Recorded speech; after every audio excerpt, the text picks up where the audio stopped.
दोस्तों एक मूवी आई थी सोशल नेटवर्क करके, मार्क जुकरबर्ग की बायोग्राफी पर।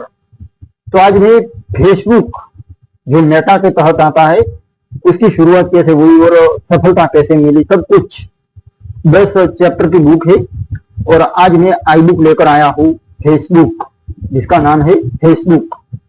दोस्तों फेसबुक यानी व्हाट्सएप, इंस्टाग्राम के जरिए आभासी दुनिया में पर्सनल और सामूहिक सामाजिक जुड़ाव। जो व्हाट्सएप है, इंस्टाग्राम है, फेसबुक है, सब के सब मेटा मार्क जकरबर्ग के है। तो फेसबुक के व्हाट्सएप और इंस्टाग्राम का सोशल नेटवर्क आज मेटा कंपनी के तहत सर्विस देता है सबको।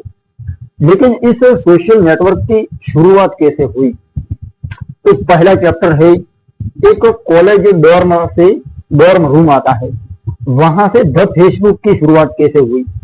साल 2004 का समय, हार्वर्ड यूनिवर्सिटी के एक साधारण डॉर्म रूम में 19 साल के मार्क जुकरबर्ग ने एक ऐसी रिवॉल्यूशन की फाउंडेशन रखी जो लोगों के कम्युनिकेशन को हमेशा के लिए बदल देने वाली थी। अपने दोस्तों एडवार्डो सेवरिन, डस्टिन मॉस्कोविज और क्रिस यूजेस, ये उनके दोस्त थे। तो उनके साथ मिलकर मार्क जुकरबर्ग ने 4 फरवरी 2004 को द फेसबुक वेबसाइट लॉन्च की। ये वेबसाइट क्या थी? ये वेबसाइट शुरू में हार्वर्ड के स्टूडेंट को जोड़ने के लिए डिजाइन की गई थी, जोड़ने के लिए, समाज को जोड़ने के लिए, वहां पर स्टूडेंट्स को जोड़ने के लिए डिजाइन की गई थी, जहां यूजर, उपयोगकर्ता अपनी प्रोफाइल बना सकते थे, दोस्तों के साथ जुड़ सकते थे और तस्वीरें या जानकारी की कोई भी प्रकार की शेयर कर सकते थे उस वेबसाइट पर, द फेसबुक पर। जैसे ये विचार, ये आइडिया कि ऐसा करना है, ऐसा आइडिया मार्क जुकरबर्ग के पहले के प्रोजेक्ट फेसमैच नाम का एक प्रोजेक्ट था, उससे इंस्पायर्ड था ये आइडिया फेसबुक का। अब ये फेसमैच क्या था, तो उसकी कहानी थोड़ी जान लेते हैं। एक विवादास्पद लेकिन लोकप्रिय वेबसाइट थी। उस वेबसाइट फेसमैच नाम की जो वेबसाइट थी, उस पर हार्वर्ड के स्टूडेंट की तस्वीरें उपलब्ध थी। हार्वर्ड के जितने स्टूडेंट थे उनकी तस्वीरें उपलब्ध थी उस वेबसाइट पर। और बाद में क्या था वो मैं बताता हूँ। तो फेसमैच में सिर्फ एक दूसरे की तस्वीर, जो हार्वर्ड के स्टूडेंट थे तो उनकी एक दूसरे की तस्वीरों की तुलना की गई। 2 ऑप्शन थे, वोट और नॉट। वोट है तो वोट, नहीं है तो नॉट, इस तरह की तुलना की गई और उसमें से विवाद पैदा हुआ। द फेसबुक का उद्देश्य, अब वो तो चला गया लेकिन द फेसबुक आया तो उन्होंने बनाया, तो उसका उद्देश्य उस समय सरल और सीमित था, इतना बड़ा उद्देश्य नहीं था कि हार्वर्ड के स्टूडेंट्स को एक डिजिटल प्लेटफॉर्म प्रदान करना, डिजिटल प्लेटफॉर्म जहां वे अपने सोशल नेटवर्क को बनाए रख सके।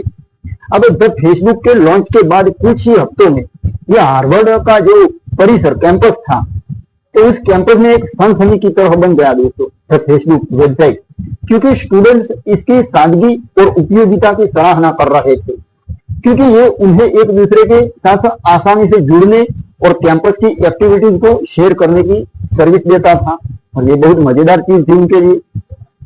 अब साल 2004 के वसंत ऋतु तक द फेसबुक ने येल, स्टैनफोर्ड और कोलंबिया जैसी दूसरी बड़ी यूनिवर्सिटीज में अपनी सर्विस का विस्तार किया, एक्सपेंशन किया। इसकी तेजी से लोकप्रियता ने मार्क जुकरबर्ग और उनकी टीम को यह विश्वास दिलाया कि उनका प्लेटफॉर्म कॉलेज कैंपस से भी आगे बढ़ सकता है, उपयोगी भी है और काम का है तो आगे बढ़ सकता है, उनका विश्वास था। अब साल 2005 में दोस्तों सबसे पहले तो उन्होंने क्या किया कि अपना नाम बदलकर सिर्फ फेसबुक कर दिया, जो आज हम जानते हैं, जिससे इसका दायरा, ये सर्विस का दायरा और नाम का सभी चीजों का दायरा व्यापक हो गया। उसी वर्ष 2005 में फेसबुक ने अपनी सर्विस का विस्तार कॉलेजों के बाहर के यूजर्स के लिए खोल दिया, जिससे वेबसाइट केवल स्टूडेंट्स तक सीमित नहीं रहा। जब इसको सबके लिए खोला गया तब तक फेसबुक के पास 1 मिलियन से ज्यादा एक्टिव यूजर्स थे दोस्तों। आप सोचो, ये आजकल तो छोटी मोटी चीजें, एक यूट्यूब चैनल के पास भी इतने तो होते हैं, लेकिन उस समय के कंप्यूटर की उपलब्धता में कमी, उसको देखते हुए फेसबुक के लिए ये एक बड़ी उपलब्धि थी, बड़ी अचीवमेंट थी। मार्क जुकरबर्ग ने कंपनी का हेडक्वार्टर कैलिफोर्निया के पालो अल्टो में रिप्लेस कर दिया, स्थानांतरित कर दिया, पालो आल्टो, सिलिकॉन वैली का केंद्र था पालो आल्टो, और टेक्नोलॉजी इनोवेशन के लिए परफेक्ट जगह थी। जैसे फेसबुक की शुरुआती सफलता में इसके जो को फाउंडर्स थे, उनके दोस्त, उनकी भूमिका दोस्तों महत्वपूर्ण थी, जिनके नाम में ले चुका हूं, जिसमें एडुआर्डो सेवरी उसने शुरुआत में पैसों की मदद की थी फेसबुक के लिए, जबकि डस्टिन मॉस्कोविट्ज उन्होंने भी वेबसाइट की टेक्नोलॉजी विकास में योगदान दिया था। क्रिस यूजेस नाम के जो थे उनके दोस्त मार्क जुकरबर्ग के, तो क्रिस यूजेस ने यूजर एक्सपीरियंस और विपणन, हिंदी में कहा जाता है, यानी मार्केटिंग पर ध्यान दिया उन्होंने, और उन सभी दोस्तों ने मिलकर फेसबुक को थोड़ा मजबूती दी। इसके अलावा शॉन पार्कर नाम का व्यक्ति, जो पहले नेपस्टर के दो फाउंडर थे, नेपस्टर कोई स्टार्टअप हुआ होगा या कंपनी हुई होगी, गूगल करके वो अगर महत्वपूर्ण होगी, आपके लिए उपयोगी होंगी, तो मैं उस पर भी वीडियो बनाऊंगा, आई बुक लेकर आऊंगा। तो नेपस्टर के को फाउंडर जो थे शॉन पार्कर, वो भी 2004 में फेसबुक में शामिल हुए और कंपनी को स्ट्रेटेजिक, अब रणनीति बहुत जरूरी होती है बिजनेस करने के लिए, तो स्ट्रेटेजिक गाइडलाइन प्रदान की किसने? शॉन पार्कर ने, क्योंकि वो उसमें एक्सपर्ट थे। अब शॉन पार्कर ने क्या किया कि इन्वेस्टर्स को आकर्षित करने और फेसबुक के पूरे स्ट्रक्चर को मजबूत करने में महत्वपूर्ण भूमिका निभाई थी। साल 2005 में ही एक्सेल पार्टनर्स ने फेसबुक में $12.7 मिलियन का इन्वेस्टमेंट किया, जिससे कंपनी अपने टेक्नोलॉजी इंफ्रास्ट्रक्चर को एडवांस और अपनी टीम का भी एक्सपेंशन कर पाई। अब इस इन्वेस्टमेंट ने फेसबुक को एक स्टार्टअप से एक बड़ी टेक्नोलॉजी कंपनी में बदल दिया। पैसों ने, जब पैसा आया तो कंपनी अपने आप करने लगी। बावजूद इसके इस प्रारंभिक स्टेज में मुसीबतें भी थी।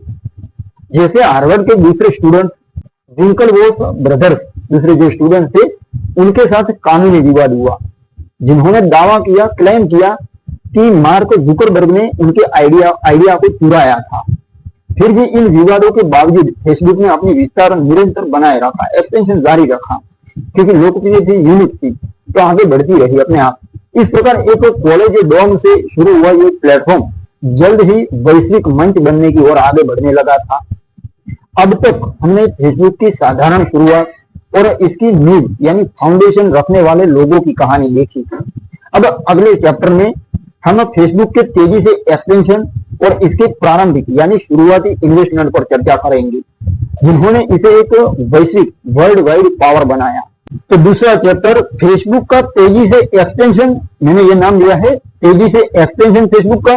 और इस दौर में याहू ने, जो उस वक्त सर्च का इंजन हुआ करता होगा, तो उसने फेसबुक को कितने डॉलर में खरीदने का प्रस्ताव रखा था। तो फेसबुक की शुरुआत भले ही हार्वर्ड यूनिवर्सिटी के एक डॉर्म रूम में शुरू हुई, लेकिन 2005 से 2008 के 3 साल के अंतराल में, इस 3 साल के अंतराल के बीच जब सिलिकॉन वैली में बड़े से छोटे स्टार्टअप उभर रहे थे, तो वहां फेसबुक ने अभूतपूर्व वृद्धि हासिल की, जिसने बाद में इसे एक पूरी दुनिया का सोशल नेटवर्किंग प्लेटफॉर्म में तब्दील कर दिया।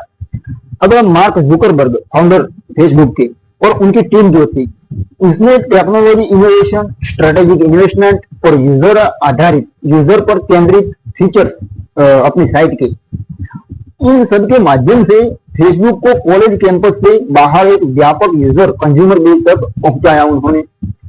इसमें हम फेसबुक के तेजी से एक्सपेंशन, इसके शुरुआती इन्वेस्टमेंट और उन इनोवेशन की चर्चा करते हैं, जिन्होंने इसे एक टेक्नोलॉजी जायंट कंपनी बनाया। तो 2005 तक फेसबुक ने 1 मिलियन यूजर्स को पार कर लिया था, जो उस समय के हालात को देखते हुए दोस्तों हालात की तुलना में एक उल्लेखनीय अचीवमेंट थी।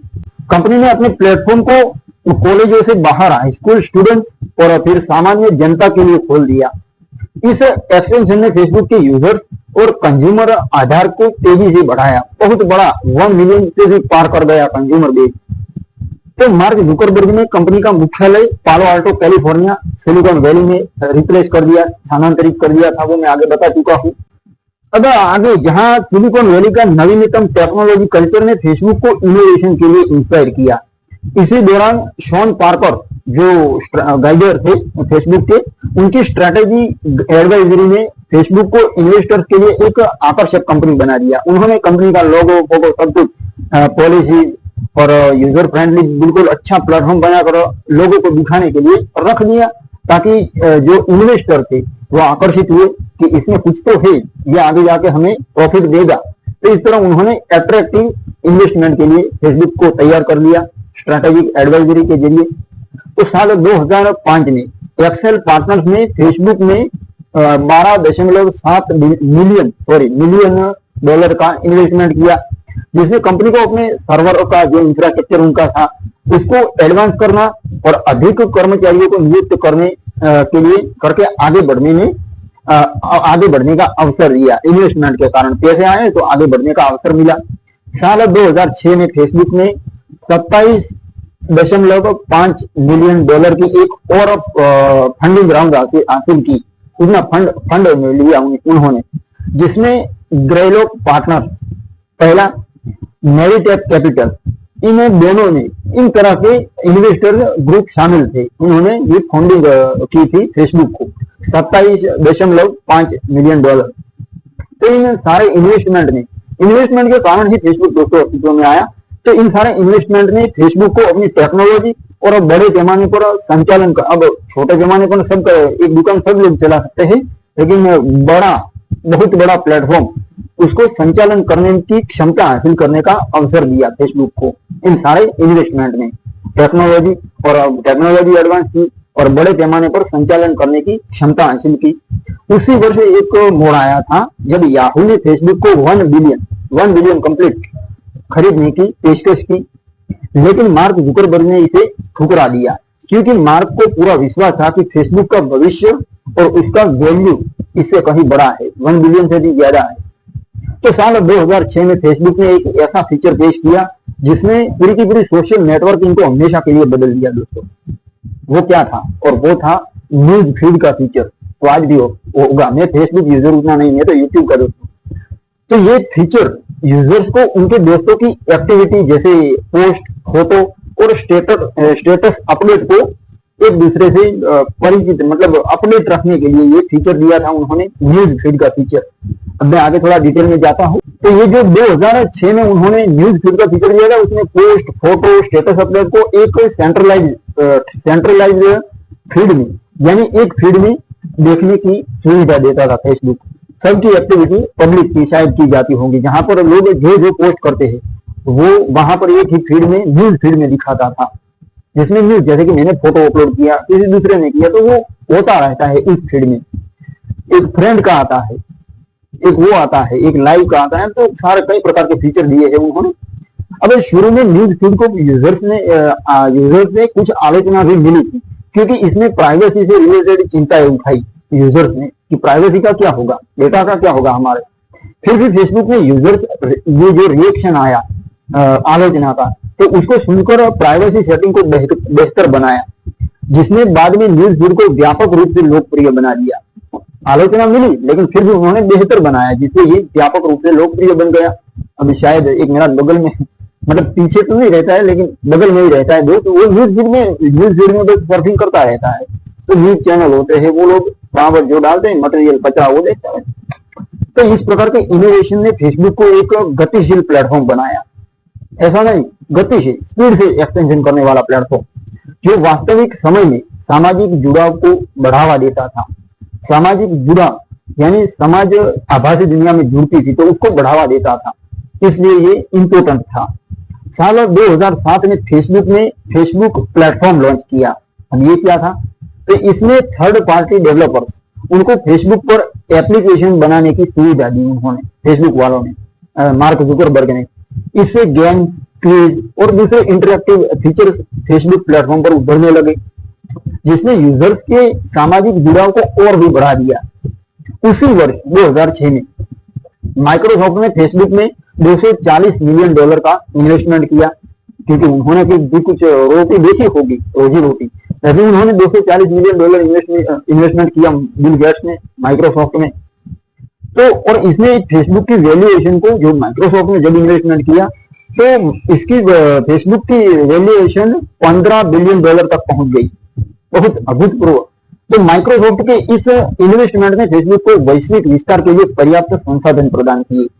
सबसे पहले तो ये लोकल था, लेकिन अब वर्ल्ड वाइड पूरे विश्व में अपने प्लेटफॉर्म को ले जाना है, तो उसके लिए पैसे चाहिए, कर्मचारी चाहिए, एडवांस टेक्नोलॉजी चाहिए, सर्वर चाहिए, संसाधन चाहिए, सब कुछ चाहिए। और ये सब कुछ पैसों से आता था, और पैसे माइक्रोसॉफ्ट ने दिए, जिससे क्या हुआ कि माइक्रोसॉफ्ट के इस इन्वेस्टमेंट ने फेसबुक को वैश्विक यानी विश्व स्तरीय एक्सपेंशन के लिए पर्याप्त संसाधन प्रदान किए थे। लेकिन इसके बावजूद इसकी तेजी से लोकप्रिय हो रहा था, उसके साथ मुसीबतें भी थी दोस्तों। मुसीबतें भी आती है हर चीज के, हर जीवन में एक छोटे जीव को भी मुसीबत होती है दोस्तों। अब वो कॉलेज वाले विंकलवॉस ब्रदर्स, जिन्होंने दावा किया था, क्लेम किया था कि हमने हमारा आइडिया चुराया था मार्क जुकरबर्ग ने, तो उनके साथ कानूनी विवाद भी चल रहा था, जो दावा करते थे कि मार्क जुकरबर्ग ने उनके विचार को चुराया था, आइडिया को चुराया था, इस सोशल नेटवर्किंग का आइडिया उनका था, ऐसा उन्होंने क्लेम किया। लेकिन वो भी बाद में साल 2008 को $63 मिलियन का समझौता हुआ, और उसके साथ वो भी सॉल्व हो गया। अब इसके अलावा तेजी से बढ़ते उनका कंज्यूमर बेस बहुत बड़ा हो रहा था। उसको संभालने के लिए टेक्नोलॉजी इंफ्रास्ट्रक्चर को स्केल करना कंपनी के लिए एक जटिल काम था, और जरूरी भी था। मौके पर काम तो करना पड़ता। फिर भी फेसबुक के स्ट्रेटेजिक विजन और इन्वेस्टमेंट बहुत महत्वपूर्ण चीज थी। तो उसने इन बाधाओं को पार करने का पूरा सामर्थ्य दिया फेसबुक कंपनी को और टीम को। इस चैप्टर में हमने फेसबुक के शुरुआती एक्सपेंशन और इन्वेस्टमेंट की चर्चा देखी। अब अगले चैप्टर में हम इसकी विश्व स्तरीय पूरी दुनिया में इस प्लेटफॉर्म कैसे बना, पूरी दुनिया का प्लेटफॉर्म कैसे बना, इसके बारे में जानते हैं। तो तीसरा चैप्टर शुरू करते हैं, फेसबुक एक विश्व स्तरीय प्लेटफॉर्म कैसे बना। ये सवाल होगा आपके मन में भी कि कैसे बन तो पड़ा, लेकिन कैसे बना, ये अब डिटेल में जानते हैं। साल 2008 तक फेसबुक ने एक कॉलेज नेटवर्क से पूरी दुनिया की सोशल मीडिया जायंट बनने की राह पर एक के बाद एक महत्वपूर्ण कदम उठाए थे। अपने एक के बाद एक उपलब्धियां हासिल की थी। केवल 4 वर्षों में यह प्लेटफॉर्म 100 मिलियन यानी 1 बिलियन एक्टिव यूजर्स तक पहुंच गया दोस्तों, जो उस समय के लिए एक अभूतपूर्व उपलब्धि थी, क्योंकि उस समय मोबाइल फोन तो थे नहीं। और पूरी दुनिया की मैं बात कर रहा हूँ, अमेरिका में तो वो इकोनॉमी थोड़ी एडवांस है, वहां का लिविंग स्टैंडर्ड एडवांस है, इसलिए वहां पर मोबाइल फोन होते होंगे, तो यूजर भी होते होंगे। लेकिन भारत जैसे बड़े बाजारों में, चीन जैसे बड़े बाजारों में कंप्यूटर नहीं थे, फिर भी उन्होंने 1 बिलियन एक्टिव यूजर तक पहुंच गई। फेसबुक इतनी लोकप्रियता थी, उस समय के लिए अभूतपूर्व अचीवमेंट थी। अब फेसबुक की पूरी दुनिया वर्ल्ड वाइड विश्व स्तरीय लोकप्रियता, इसका user friendly design, technology innovation, ये मैं चीजें गिना रहा हूं। इसकी लोकप्रियता का कारण user friendly design, technology innovation और स्ट्रेटेजिक, ऐसा नहीं ऐसे फालतू में, स्ट्रेटेजिक रणनीति के आधार पर विस्तार के कारण इसकी लोकप्रियता बढ़ती गई। अब इन्होंने सिर्फ नेटवर्किंग पर फोकस नहीं किया, वो कुछ आगे देखने को मिलेगा। अब इसमें हम फेसबुक के विश्व स्तरीय प्लेटफॉर्म बनने की सफर को सिर्फ कवर करूंगा मैं, कि विश्व स्तरीय पर एक्सटेंशन इन्होंने कैसे किया हर देश में, तो उसके बारे में जानते हैं।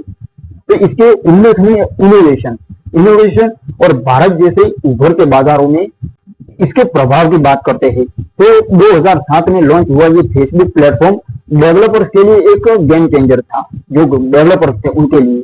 इसमें थर्ड पार्टी जो डेवलपर्स थे उनको फेसबुक पर गेम, क्विज और अन्य एप्लीकेशन बनाने की सुविधा दी, जिसने यूजर के सामाजिक जुड़ाव को और भी बढ़ा दिया। अब उदाहरण पूरा एक लेते हैं, एग्जाम्पल फार्म वाइल जैसे गेम्स, फार्म विले, मैं स्पेलिंग भी बोल देता हूँ, फार्म का तो आपको आता होगा VILLE, फार्म विले। इन तरह के गेम्स में लाखों यूजर्स को आकर्षित किया, जिसने फेसबुक को मनोरंजन यानी एंटरटेनमेंट और सामाजिक जुड़ाव का प्लेटफॉर्म बना दिया। बाद में जब 2008 आया तो फेसबुक ने फेसबुक कनेक्ट पेश किया। अब ये क्या था, तो ये यूजर्स को अपने फेसबुक लॉगिन और क्रेडेंशियल्स का उपयोग करके दूसरी वेबसाइट पर लॉगिन करने की सुविधा देता था। अब क्या होता है कि हम किसी भी वेबसाइट पर या एप्लीकेशन पर लॉगिन करते हैं, तो एक तो एप्पल आईडी के थ्रू कर सकते हैं, गूगल आईडी के थ्रू कर सकते हैं, फेसबुक आईडी के थ्रू कर सकते हैं। इस तरह उन्होंने फेसबुक कनेक्ट नाम का एक फीचर दिया, जिसमें यूजर्स को अपनी फेसबुक लॉगिन क्रेडेंशियल्स का उपयोग करके दूसरी वेबसाइट पर लॉगिन कर सकते थे। अब इसने फेसबुक को इंटरनेट पर एक केंद्रीय भूमिका निभाने वाला बड़ा प्लेटफॉर्म बनाया, बड़ा खिलाड़ी बनाया, क्योंकि ये इंटरनेट के बीच कनेक्टिविटी के मामले में, इंडिविजुअल कनेक्टिविटी के मामले में बहुत महत्वपूर्ण चीज थी। तो इसने बड़ा प्लेटफॉर्म बनाया। साल 2009 आया तो फेसबुक ने मोबाइल एक्सपीरियंस पर फोकस करना शुरू कर दिया, क्योंकि 2007 में आईफोन लॉन्च हुआ था और अब मोबाइल का युग शुरू होने वाला था। तो उन्होंने मोबाइल पर अच्छा एक्सपीरियंस देना है हमें कस्टमर को, तो उन्होंने मोबाइल पर फोकस करना शुरू किया, क्योंकि उस समय स्मार्टफोन की लोकप्रियता बढ़ रही थी दोस्तों। अब लोग बड़े बड़े कंप्यूटर लेकर घूमना नहीं चाहते थे, अब जेब में कंप्यूटर रखना चाहते। इसलिए फेसबुक ने iOS, जो कि एप्पल का होता है, इंटरनेट ऑपरेटिंग सिस्टम का मतलब होता है, एंड्रॉइड गूगल का है, तो उसके लिए एक बेहतरीन सोशल नेटवर्क मोबाइल एप्लीकेशन बनाया उन्होंने। फेसबुक मोबाइल एप्लीकेशन ने यूजर्स को कभी भी जुड़े रहने की आधुनिक एडवांस सुविधा दी दोस्तों, जिसने प्लेटफॉर्म की पूरी दुनिया में पहुंच को और विस्तारित कर दिया। क्योंकि मोबाइल में भी जाना जरूरी था, कंप्यूटर को छोड़कर मोबाइल में भी जाना जरूरी था, क्योंकि अब मोबाइल हर एक आदमी के जेब में आने वाला था। वो मोबाइल नहीं, आजकल के जो स्मार्टफोन है उसकी मैं बात कर रहा हूँ। तो उन्होंने उस पर फोकस किया और उन्होंने आधुनिक सुविधा दी, कहीं भी कभी भी जुड़े रहने की। आज फेसबुक पर आप कहीं भी जुड़े रह सकते हो, दूसरे विदेशी फ्रेंड भी बना सकते हो आप। ये सब कुछ उनका माया जाल है दोस्तों, और उपयोगी है तो जरूरी है, और काम की चीज नहीं है, कोई दिक्कत नहीं। हमें अपना दोस्तों अपने पर फोकस करना चाहिए। जैसे मैं यूट्यूब ही यूज करता हूँ, दूसरे प्लेटफॉर्म में यूज नहीं करता, खासकर एक ट्विटर यूज करता हूँ, लेकिन ट्विटर पर मुझे को फॉलो नहीं करता, वो मेरा विषय भी नहीं है कोई सोशल लीडरशिप बनने का। मैं तो बस सिर्फ अपना यूट्यूब पर काम करता हूँ, क्योंकि मुझे दोस्तों यूट्यूब बहुत प्रिय है, क्योंकि यूट्यूब काम की चीज है, बहुत वैल्यूएबल चीज है, इसलिए यूट्यूब प्रिय है। यहाँ पर इंफॉर्मेशन मिलती है, वहां पर टाइम पास होता है दोस्तों, सच कह रहा हूं मैं। आप रील्स और सर्फिंग करते रहते हैं, लेकिन टाइम पास होता है दोस्तों। और आजकल तो यूट्यूब में भी शॉर्ट्स का फीचर दिया है, तो उसमें क्या होता है कि शॉर्ट में कचरा दोस्तों, मत समय बर्बाद मत करो, कुछ सीखने के लिए आओ इंटरनेट पर। यूट्यूब पर वीडियो कई सारे पड़े हैं, जिसकी कोई अनगिनत वीडियो पड़े हैं सीखने के लिए, अपने सेक्टर का ही, अपना जो इंटरेस्ट है उसमें सीखने के लिए। जैसे मैं आई बुक लेकर आता हूँ, तो उसमें जो कंपनियां किस तरह से अस्तित्व में आती है, कैसे संचालित होती है, तो आपको थोड़ा एक हिंट मिलता है बिजनेस के मामले में, क्योंकि एक्सटेंशन कैसे करना है। जैसे मैं अभी भी बात कर रहा हूँ, फेसबुक का विश्व स्तरीय एक्सटेंशन कैसे हुआ, उन्होंने क्या किया ऐसा कि उन्होंने विश्व स्तर पर छा गए। तो ये सब कुछ बिजनेस से रिलेटेड अभी भी तो चला रहा हूँ। फिर व्यक्तित्व मैंने कह चुका है, लेकिन फिर भी कह देता हूँ दोस्तों, मैंने एक मिशन हाथ लिया है, अभी यूट्यूब पर कर रहा हूँ, आने वाले समय में एक एप्लीकेशन भी बनाएंगे हम, सर्वर होंगे तो। दोस्तों, दुनिया की हर बुक एक ही मंच पर होनी चाहिए, वो तो है, लेकिन ऐसा नहीं है। डॉक्यूमेंट्री फॉर्मेट में, वीडियो फॉर्मेट में, जिसमें थ्री ऑप्शन होने चाहिए। पहला, टेक्स्ट पढ़ सकना चाहिए, दूसरा ऑडियो ट्रैक सुन सकना चाहिए, और मुख्य चीज वीडियो वीडियो भी देख पाए बुक का। इस तरह ये रिवोल्यूशनरी चीज है, लेकिन इसमें दोस्तों टाइम लगेगा, और दूसरे लोग नहीं, अकेला तो कोई कर नहीं सकता।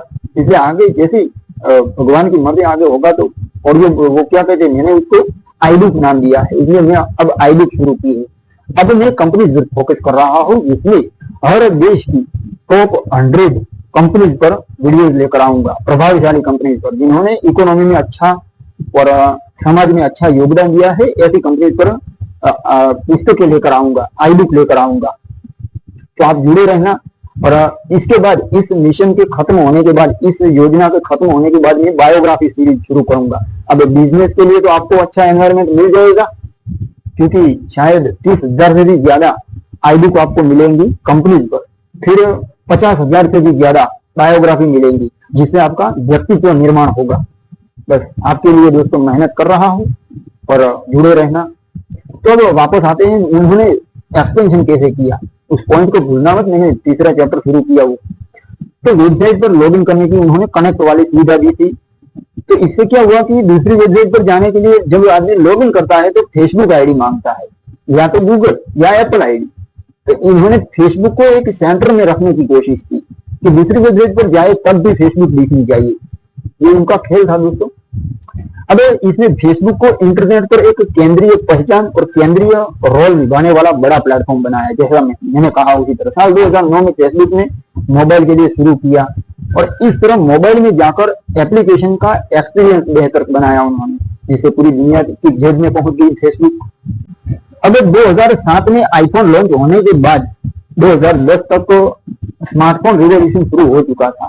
तो 2010 तक फेसबुक ने 500 मिलियन यानी 5 बिलियन एक्टिव यूजर्स और फेसबुक के हो चुके थे, जो इसे विश्व का सबसे बड़ा सोशल नेटवर्क प्लेटफॉर्म बनाता था। इस दौरान कंपनी ने अपनी सर्विसेज को मल्टी लैंग्वेज में भी बनाया अपनी सर्विस को, जिसमें हिंदी और अन्य लोकल भाषाएं शामिल थी। और इसी बदलाव में उनको जो ये रिफॉर्म्स लाया उन्होंने, इसी बदलाव ने भारत जैसे बड़े नॉन इंग्लिश बाजारों में इसकी लोकप्रियता आसानी से बढ़ा दी।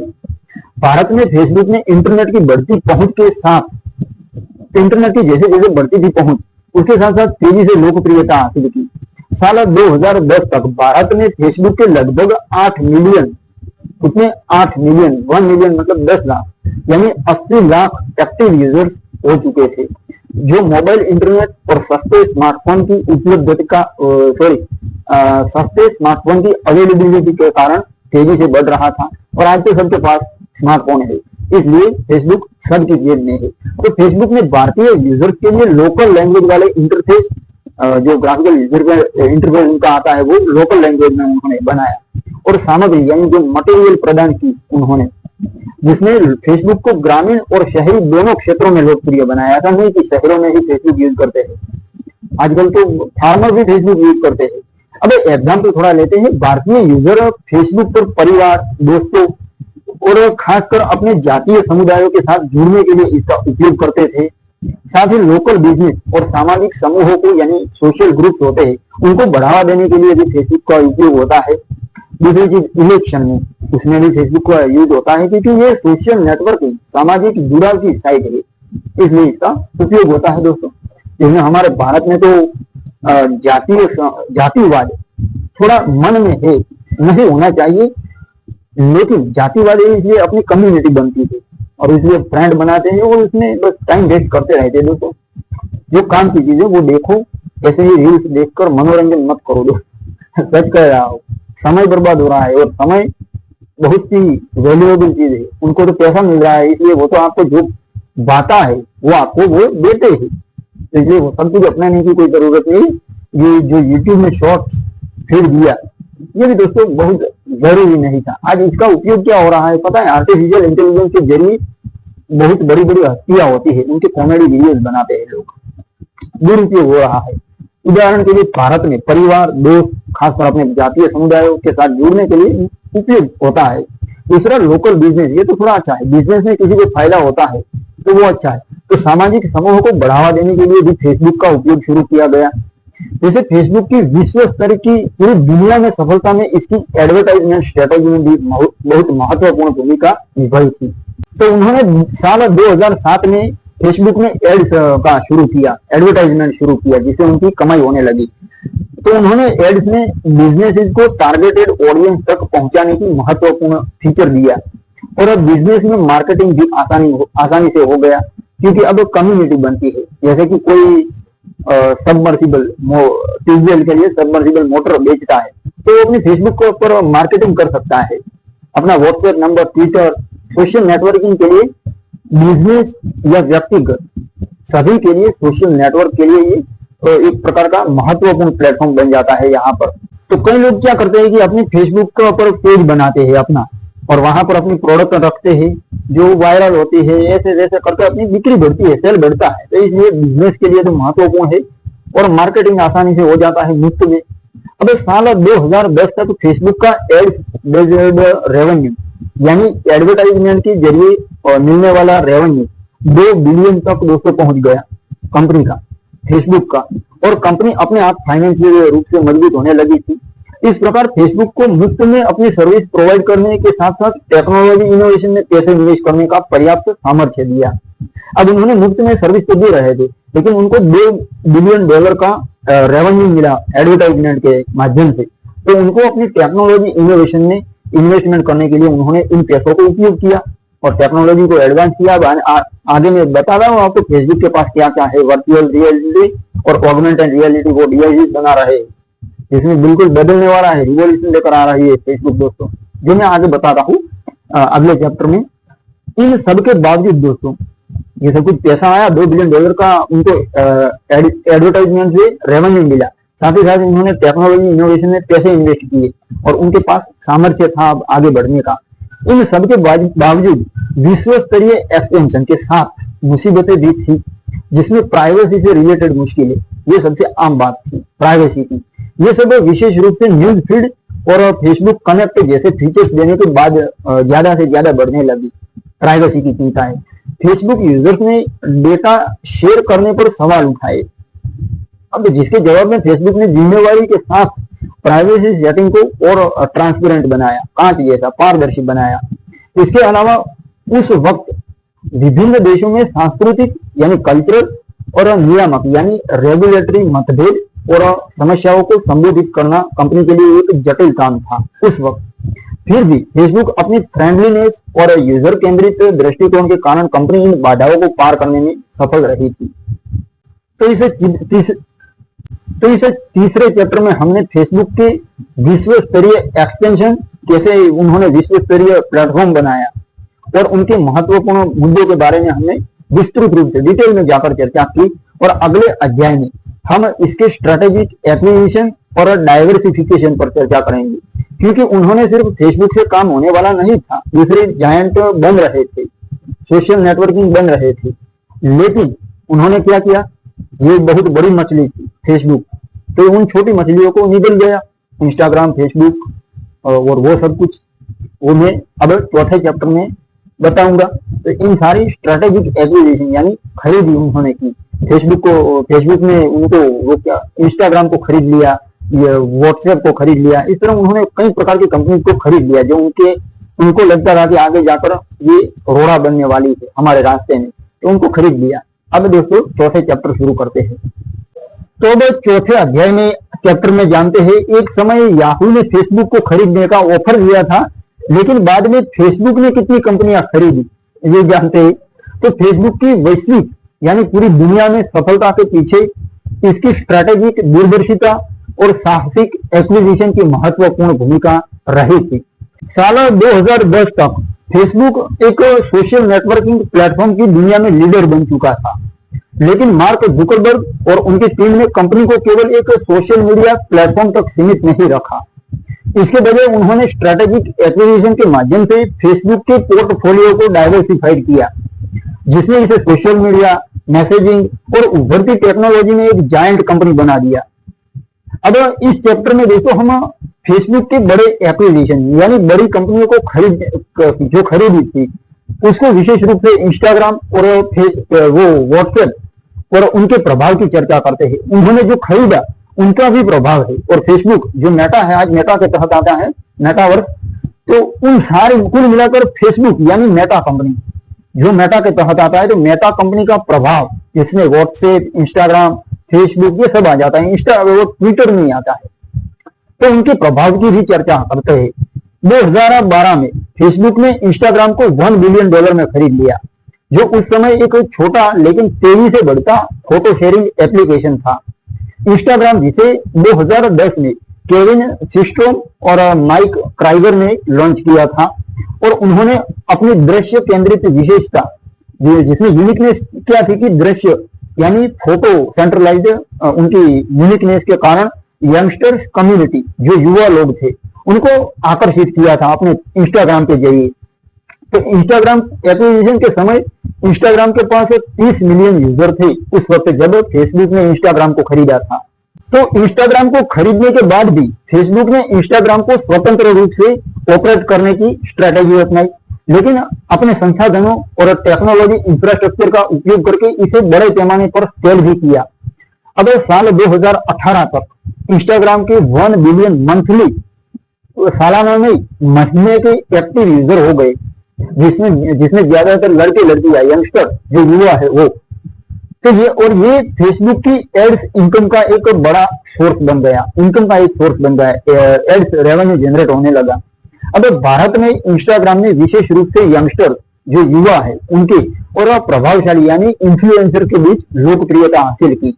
आज भी इंस्टाग्राम लोकप्रिय है जो यंगस्टर्स है उनके बीच, जो इसका उपयोग क्रिएटिव मटेरियल और बिजनेस के प्रचार के लिए करते थे और करते हैं। अब साल 2014 में फेसबुक ने व्हाट्सएप उसको भी 19 बिलियन डॉलर में खरीद लिया। कितने? 19 बिलियन डॉलर दोस्तों, जो उस समय का सबसे बड़ा टेक्नोलॉजी एक्विजिशन था। उस समय का सबसे बड़ा टेक्नोलॉजी एक्विजिशन था व्हाट्सएप का खरीदना 19 बिलियन डॉलर में। अब व्हाट्सएप जिसे 2009 में ब्रायन एप्टन ने शुरू किया था, एक कोई साधारण चीज थी, प्राइवेट मैसेजिंग एप्लीकेशन था जो विशेष रूप से भारत, ब्राजील और यूरोप में लोकप्रिय हो गया था। अब व्हाट्सएप के एक्विजिशन के बाद उस समय व्हाट्सएप के 450 मिलियन यानी 4.5 बिलियन मंथली यानी महीने के एक्टिव यूजर थे। अब ये लोग बड़ी बड़ी छोटी छोटी मछलियों को फेसबुक खा रही थी, जैसे गूगल ने यूट्यूब को खा लिया उसी तरह। अब फेसबुक ने भी व्हाट्सएप की प्राइवेसी पॉलिसी को यथावत बनाए रखने का वादा किया। आज भी व्हाट्सएप मेटा चलाता है, लेकिन वो स्वतंत्र रूप से जैसा था उनका विजन वही यथावत रूप से चलता है। फिर भी बाद में डेटा शेयरिंग को लेकर विवाद उत्पन्न हुए, व्हाट्सएप को लेकर भी और पूरी कंपनी को लेकर हुए थे, तो मैं आगे डिस्कशन करता हूं। अब भारत में व्हाट्सएप ने कम्युनिकेशन को बदल दिया बिल्कुल। आज पेमेंट से लेकर मैसेजिंग, फोटो, वीडियो सब कुछ व्यक्तिगत रूप से अगर किसी को शेयर करना है तो व्हाट्सएप सबकी जेब में है और व्हाट्सएप ने मोनोपोली क्रिएट कर ली है। मैसेजिंग जैसे डिफॉल्ट मैसेजिंग ऐप आती है, एप्लीकेशन आती है, लेकिन व्हाट्सएप थोड़ा यूनिक है, मैसेजिंग के दायरे में थोड़ा यूनिक है, इसलिए सब लोग जो मार्केटिंग के लिए बिजनेसमैन है वो भी व्हाट्सएप का यूज करते हैं, उसके जरिए अपनी प्रोडक्ट का मार्केटिंग करते हैं। कई बार आते हैं ना वो क्या कहते हैं, बल्क मैसेजिंग। कई बार क्या होता है कि हम किसी को मैसेज नहीं करते, लेकिन वो सामने से हमारे नंबर पर मैसेज भेजते हैं, जैसे कि खाता बुक।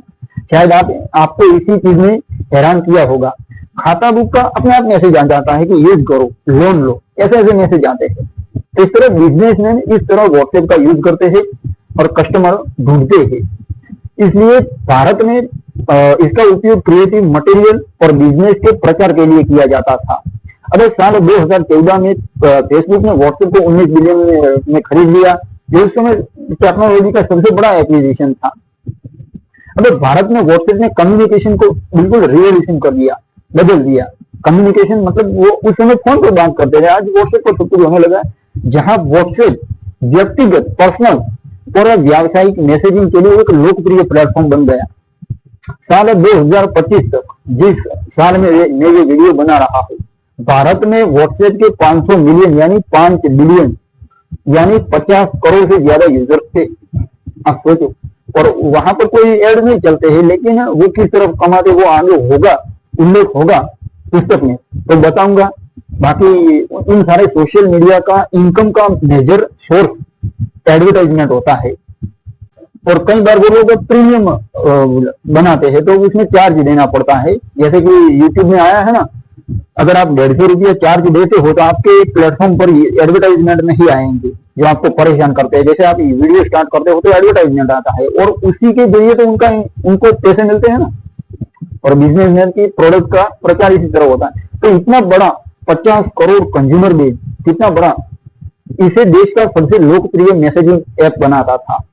अब फेसबुक के इन सारे एक्विजिशन के अलावा इन्होंने व्हाट्सएप खरीदा, इंस्टाग्राम खरीदा, इसके अलावा फेसबुक ने दूसरे कई स्ट्रेटेजिक इन्वेस्टमेंट भी किए।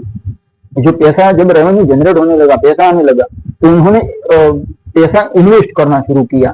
साल 2014 में कंपनी ने ऑक्यूलस जो था उसको $2 बिलियन में खरीदा, जो वर्चुअल रियलिटी, अब जिसको शॉर्ट में कहा जाता है VR टेक्नोलॉजी में लीडर था। ये जो ऑक्यूलस था कंपनी थी, वो वर्चुअल रियलिटी टेक्नोलॉजी में लीडर था, तो उसको भी खरीद लिया। अब इस खरीदी ने फेसबुक को भविष्य की टेक्नोलॉजी, एडवांस टेक्नोलॉजी, विशेष रूप से फेसबुक का मेटावर्स में प्रवेश करना आसान हो गया। इन सारे टेक्नोलॉजी खरीदी के कारण उन्होंने जो उनको लगा कि ये भविष्य में काम की चीज है, टेक्नोलॉजी है, तो इस टेक्नोलॉजी को उन्होंने खरीद लिया। जैसे इंस्टाग्राम को खरीदा, व्हाट्सएप को खरीदा, उसी तरह ऑक्यूलस को भी खरीद लिया। जो वर्चुअल रियलिटी, वो मैं आगे थोड़ा डिटेल में बताता हूँ, अभी भी नहीं बताऊंगा, पहले इस चैप्टर पर फोकस करते हैं। तो विशेष रूप से फेसबुक का मेटावर्स में प्रवेश करना आसान हो गया इन सारे एक्विजिशन के कारण, और कंपनी के पास पैसा भी आने लगा। अब फेसबुक ने छोटे स्टार्टअप जैसे ओनावो और क्राउड टेंगल, एक ओनावो और दूसरा क्राउड टेंगल, उसको भी खरीद लिया, जिन्होंने डेटा एनालिसिस और सामग्री यानी मटेरियल की निगरानी में मदद की। अब देखो क्या होता है कि मिस इंफॉर्मेशन, गलत सूचना अगर पैदा होती है तो वो लोग फिल्टर करते हैं, लोग नहीं करते, मशीन करता है फिल्टर कि ये सच है कि झूठ है, क्या इरादा क्या है, और अगर उनको डाउट जाता है तो वो हटा दिया जाता है। जैसे यूट्यूब में होता है, कॉपीराइटेड मटेरियल अगर आप यूज करते हो तो वो ऑटोमेटिकली डिटेक्ट कर लेता है और हटा देता है। तो इन खरीदियों ने फेसबुक को एक विविध टेक्नोलॉजी साम्राज्य यानी टेक्नोलॉजी का एम्पायर बना दिया, और इंस्टाग्राम ने यंगस्टर और दृश्य केंद्रित यानी फोटो जो इंटरेस्ट लेते हैं, फोटो एडिट करना, चश्मे आर्टिफिशियल वो अंदर विजुअलाइज करके लगाना, ये सब कुछ क्रिएट करना, क्रिएटिविटी कहा जाता है, प्रवृत्ति कहा है, जो टाइम मिलता है तो ये करते हैं लोग। तो उसको आकर्षित किया, व्हाट्सएप में मैसेजिंग में नेतृत्व प्रदान किया कंपनी को, मेटा को, और ऑक्यूलस जो उन्होंने खरीदा था वो वर्चुअल रियलिटी टेक्नोलॉजी में भविष्य की संभावनाएं खोली उसने। हालांकि इन एक्विजिशंस ने नियामक यानी रेगुलेटरी इन्वेस्टिगेशन को भी आकर्षित किया कि यार ये इतना बड़ा टेक्नोलॉजी खरीद रहे हैं, तो उनको सतर को लगा कि ये गोलमाल कर रहे हैं, क्या लग रहा है, तो उन्होंने इन्वेस्टिगेशन शुरू किया। क्योंकि कुछ आलोचकों ने फेसबुक पर मोनोपोली, एकाधिकार, मोनोथियस्ट, एकाधिकारवादी, उसका षड्यंत्र बनाने का आरोप लगाया आलोचकों ने। तो वहां से सवाल उठा और इन्वेस्टिगेशन शुरू हुआ। साल 2020 में दोस्तों अमेरिकी फेडरल ट्रेड कमीशन, जिसको शॉर्ट में कहा जाता है FTC, फेडरल ट्रेड कमीशन, उसने फेसबुक के खिलाफ एक अविश्वास मुकदमा दायर किया। अविश्वास का सिर्फ मुकदमा दायर किया। अब उनके जो अमेरिका के फेडरल ट्रेड कमीशन का जो अविश्वास का मुकदमा था, उसमें उन्होंने दावा किया कि इंस्टाग्राम और व्हाट्सएप को अलग कर दिया जाए फेसबुक से। अब फेसबुक ने इन आरोपों का जवाब भी दिया और कहा कि ये एक्विजिशन यूजर एक्सपीरियंस को बेहतर बनाने के लिए किए गए थे। इन खरीदियों ने फेसबुक को सोशल मीडिया से परे, सोशल मीडिया से भी आगे एक टेक्नोलॉजी इकोसिस्टम बनाने में सक्षम बनाया। जैसे एप्पल का इकोसिस्टम आता है, जीव जीवत निर्भरम, मुझे श्लोक नहीं आता है, जैसे वो मेढक आता है, वो क्या कहते हैं, दूसरे जीव को खाता है, शिकार करता है, जैसे शेर खरगोश का शिकार करता है, उस तरह पूरा का पूरा इकोसिस्टम बनाया उन्होंने निर्भरता का। इसलिए क्या हुआ कि कस्टमर अब उनके पास कोई चारा ही न बचा, निर्भर हो गए। आज हम व्हाट्सएप पर निर्भर हो गए, पेमेंट के लिए, ऑनलाइन पेमेंट के लिए एप्लीकेशन आ गए तो निर्भर हो गए, निर्भरता बढ़ाई, इसको कहा जाता है इकोसिस्टम, इकोसिस्टम बिल्ड की। तो सोशल मीडिया से परे आगे उन्होंने एक टेक्नोलॉजी इकोसिस्टम बनाया, जिससे कंज्यूमर पूरी तरह से फेसबुक पर निर्भर हो गया। फेसबुक के अलावा कोई चारा ही नहीं है। अगर दुकान चला रही है, मार्केटिंग करना है तो फेसबुक यूज करना ही पड़ेगा। अगर भारत जैसे बड़े बाजारों में इन प्लेटफॉर्म्स ने, फेसबुक के सारे प्लेटफॉर्म्स ने सामाजिक और आर्थिक परिवर्तन को बढ़ावा भी दिया। अब अगले चैप्टर में हम फेसबुक के मेटा में परिवर्तन और मेटावर्स के विजन पर चर्चा करेंगे। तो अब दोस्तों 5वें चैप्टर में जानते हैं कि फेसबुक जो था उसका मेटा में परिवर्तन कैसे हुआ, क्यों किया गया। तो साल 2021 में फेसबुक ने एक ऐतिहासिक कदम उठाते हुए अपना नाम बदलकर मेटा कर दिया, मेटावर्स, जिसने कंपनी की दृष्टि यानी विजन और भविष्य की दिशा को फिर से आयाम दिया, नया आयाम दिया, पुनर्परिभाषित किया। ये परिवर्तन केवल एक नाम का बदलाव नहीं था, बल्कि मेटावर्स एक डिजिटल त्रिआयामी मतलब 3D दुनिया के निर्माण की ओर एक स्ट्रेटेजिक बदलाव था। 3D दुनिया की ओर एक स्ट्रेटेजिक बदलाव था। मार्क जुकरबर्ग ने इसे इंटरनेट का अगला रूप बताया था, जिसमें लोग डिजिटल और भौतिक दुनिया में जिसमें लोग भौतिक और डिजिटल दुनिया को इंटीग्रेटेड स्वरूप में अनुभव कर पाएंगे। यानी डिजिटल और रियल वर्ल्ड, जैसे भौतिक दुनिया होती है, साक्षात दुनिया होती है, उसमें और वर्चुअल वर्ल्ड में, यानी आभासी दुनिया में कोई फर्क नहीं रहेगा। इस तरह की टेक्नोलॉजी ये लोग डेवलपमेंट कर रहे हैं। तो इस चैप्टर में हम मेटा कंपनी के इस परिवर्तन, इसके मेटावर्स विजन और इसकी टेक्नोलॉजी डेवलपमेंट पर चर्चा करेंगे। तो 28 अक्टूबर 2021 को फेसबुक ने एनुअल कनेक्ट सम्मेलन में, जो उनका होता होगा एनुअल कनेक्ट यानी वार्षिक जुड़ाव सम्मेलन में, मार्क जुकरबर्ग ने मेटा के रूप में कंपनी की नई पहचान का अनाउंसमेंट किया। उन्होंने मेटावर्स को एक ऐसी आभासी दुनिया के रूप में वर्णित किया था उन दिनों, जहां लोग काम, सामाजिक संपर्क, एंटरटेनमेंट और एजुकेशन के लिए डिजिटल अवतारों के माध्यम से एक दूसरे के साथ जुड़ पाएंगे। अब मैं रियल हूँ, आदमी हूं मैं, बराबर, तो मेरा डिजिटल अवतार भी होगा।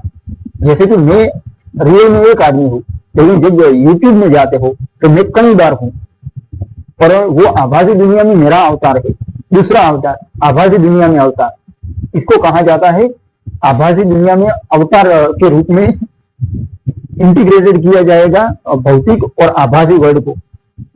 और उन्होंने कहा था कि जहां लोग काम, सामाजिक संपर्क करना है, तो सामाजिक संपर्क यानी किसी को संपर्क करना है, तो उसके डिजिटल अवतार को आप बात कर सकते हो।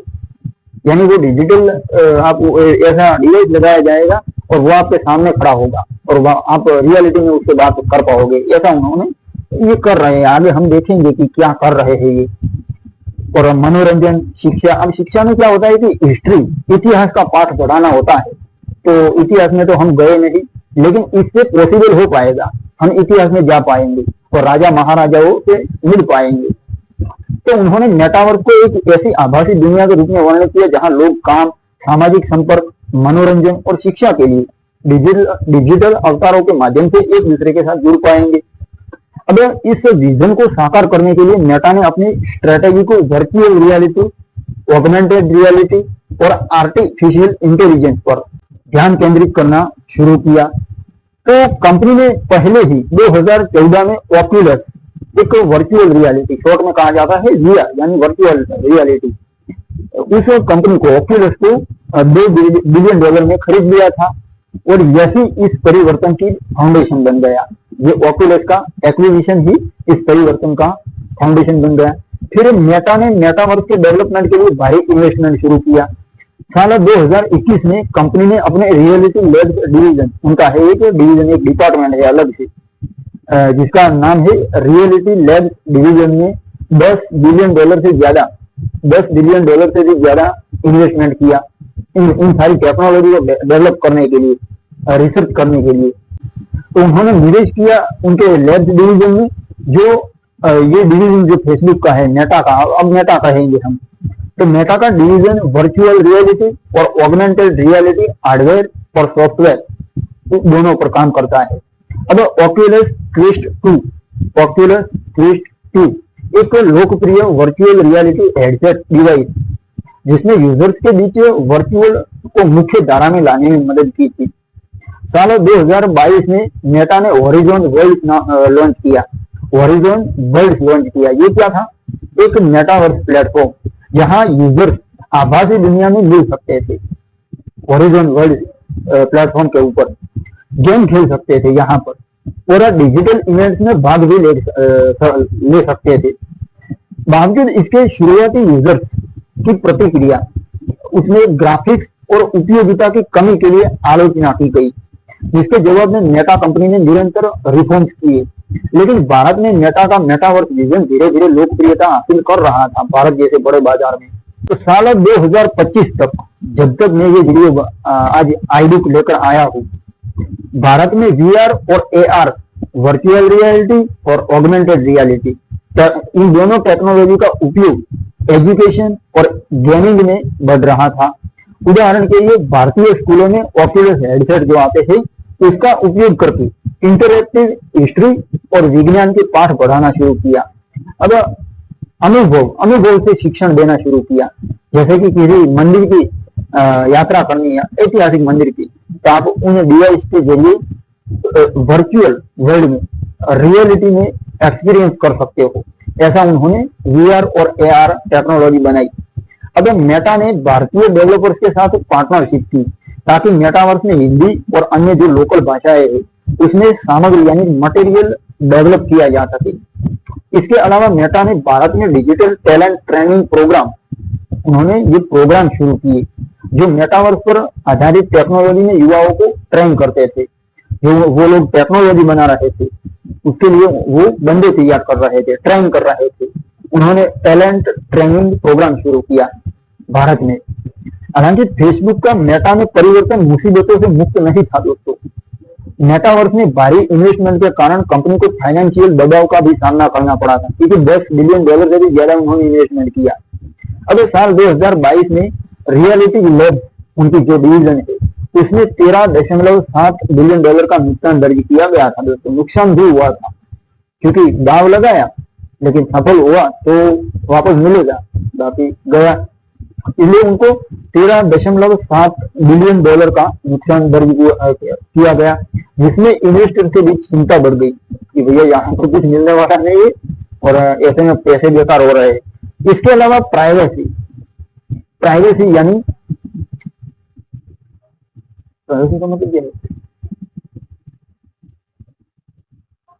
प्राइवेसी यानी गोपनीयता किसी की भी हर एक आदमी की होती है, और डेटा की सिक्योरिटी से संबंधित चिंताएं मेटावर्स में भी पैदा होने लगी और हुई थी, क्योंकि यूजर्स डेटा का उपयोग डिजिटल एक्सपीरियंस को प्राइवेटाइज करने के लिए किया जाता था। आप ध्यान से सुनो, यूजर का डेटा जो था उसका उपयोग डिजिटल एक्सपीरियंस को प्राइवेटाइज करने के लिए किया जाता था।